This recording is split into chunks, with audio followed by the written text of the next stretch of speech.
Halo teman-teman, kembali lagi di Tukiem Channel. Pasti kalian penasaran tentang kedekatan Stella dan Alex.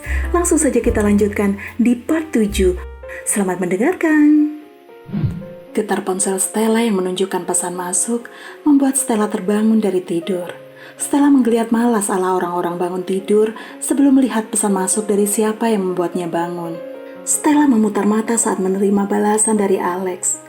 Sebelum beranjak dari ranjang, Stella melihat ke samping, di mana Karin masih tertidur. Stella pun beranjak dari tempat tidur dan menuju kamar mandi. Sekitar 30 menit setelah mandi, ia segera bersiap-siap mengenakan pakaian. Stella bingung, pakaian apa yang akan ia kenakan. Setelah mengobrak-abrik lemari, akhirnya Stella memutuskan untuk mengenakan kemeja yang akan ia gelung sampai siku dan celana jeans panjang. Ia memang sangat senang dengan penampilan yang seperti ini, daripada harus mengenakan dress. Stella menggerai rambutnya yang melewati bahu itu. Ia juga hanya memakai make up tipis, dan itu tidak mengurangi kadar kecantikannya. Stella mengambil tas selempang. Setelah membuat note untuk Karin, Stella segera mengenakan flat shoes berwarna merah yang terlihat sangat indah di kakinya. Saat keluar dari rumah, Stella dapat melihat bahwa supir Alex telah datang. "Nona Stella?" tanya Bagas, supir Alex. "Iya."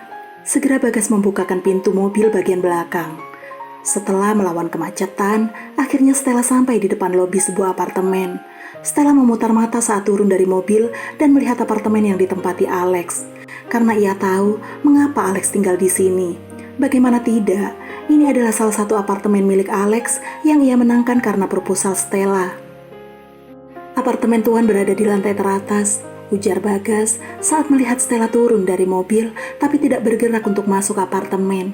Dan ia pikir Stella tidak tahu apartemen Alex, jadi dia menunjukkannya. "Terima kasih," ucap Stella tersenyum manis dan menambah kecantikannya. Saat sampai di depan pintu apartemen Alex, ia segera menekan bel apartemen. Pintu apartemen terbuka, menampakkan seseorang yang sangat tampan, bak dewa-dewa Yunani. "Siapa lagi jika bukan Alex?" "Apa kau mau berdiri di sana?" tanya Alex yang merasa geli karena Stella melihatnya dengan wajah tercengang. Seakan tersadar dari kekagumannya, Stella masuk dan mengekori Alex. Saat masuk apartemen Alex, hal pertama yang terlintas di pikiran Stella adalah bahwa apartemen ini tidak cocok ditinggali seorang diri. Karena lihatlah betapa luasnya apartemen ini.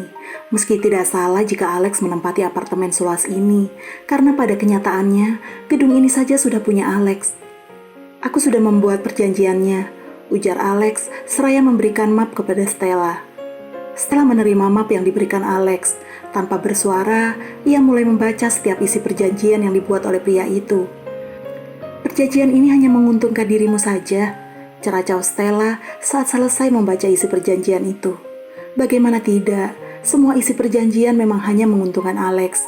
Isi perjanjian itu adalah: pertama, Alex sebagai pihak pertama akan selalu benar dan pihak kedua harus menuruti perkataan pihak pertama tanpa bantahan. Kedua, kedua belah pihak harus saling menghormati dan tidak bermain belakang. Ketiga, setiap kali pihak pertama melakukan kesalahan, maka kembali ke perjanjian pertama. "Memang," jawabnya sangat singkat. "Tidak adil," ceracau Stella lagi. "Itu adil, Stella. Sudahlah, tanda tanganin saja dan aku akan memberikan uangnya." "Terserah." Stella yang malas untuk berdebat segera menandatangani perjanjian tersebut. "Sabtu depan kita akan menikah," perintah Alex saat melihat Stella selesai menandatangani perjanjian tersebut.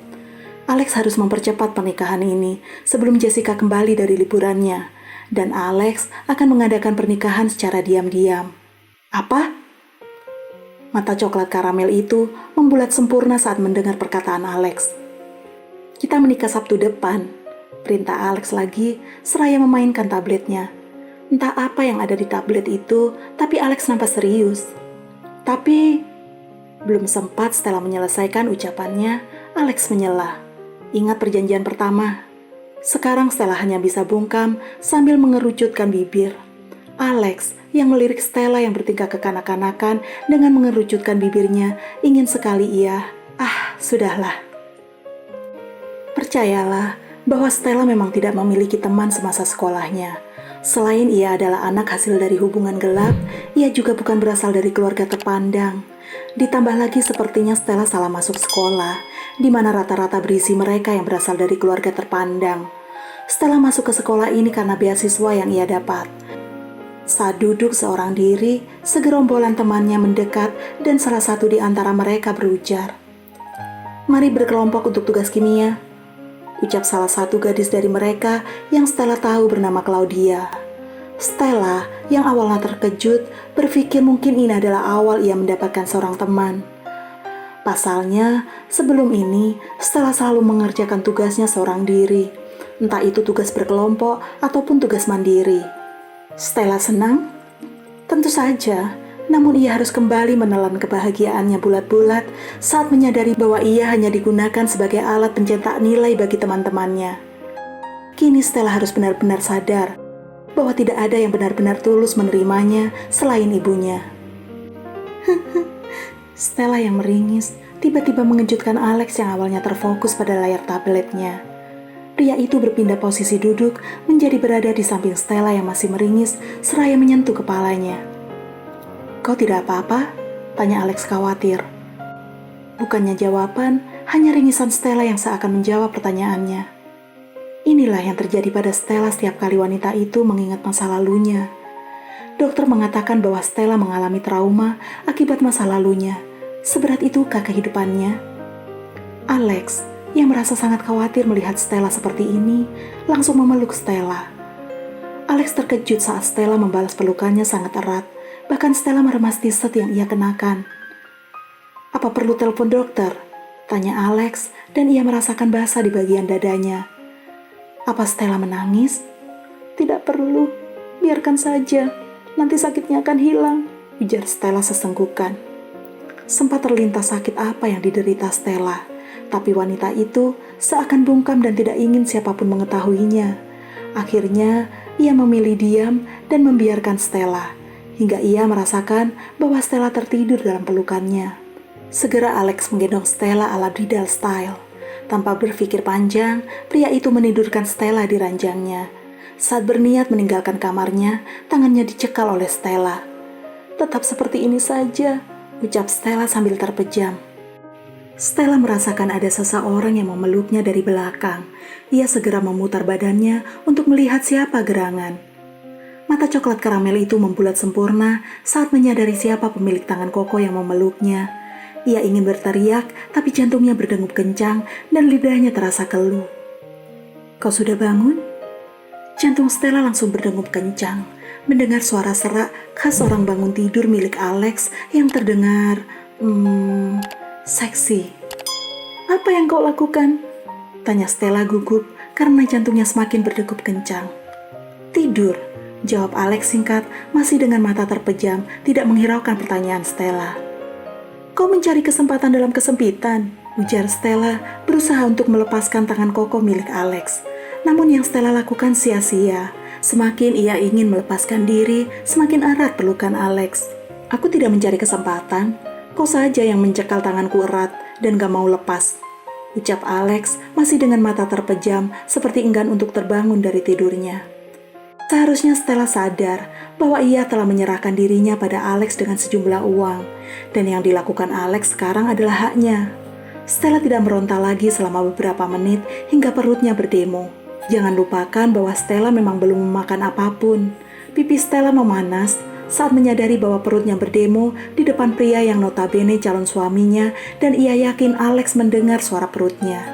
Karena jika tidak, pria itu tidak akan beranjak dari tempat tidur dan mengajaknya keluar untuk makan. Dan ketahuilah, Alex tidak pernah membawa wanita manapun untuk masuk ke kamarnya. Bahkan keluarganya tidak bisa masuk begitu saja ke dalam kamarnya. Menurut Alex, itu adalah privasinya, dan dia tidak senang saat orang lain mengganggu privasinya.